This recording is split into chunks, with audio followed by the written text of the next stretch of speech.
Alright, these people had just moved in, and I've already cleaned off a lot of this. It had, you can see back here, all of that was going around the drain. Not sure why. They're going to get a glue down drain to go in here so that that'll look nice and clean.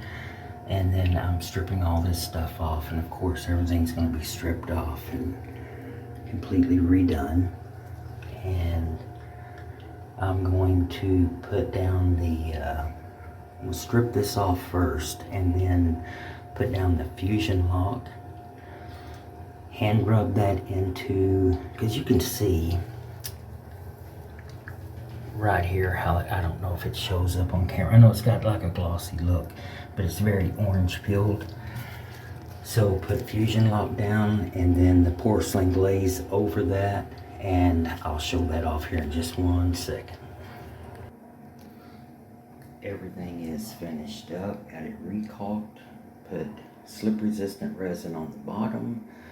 The fusion lock is on with the polyester glaze on there. They are going to get a glue down drain to go over the top of that, so they'll have a drain. Everything is finished all the way to the outside wall.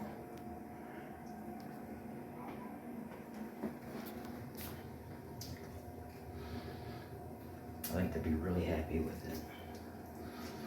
Dallas Bathtub Refinishing.com. Thank you.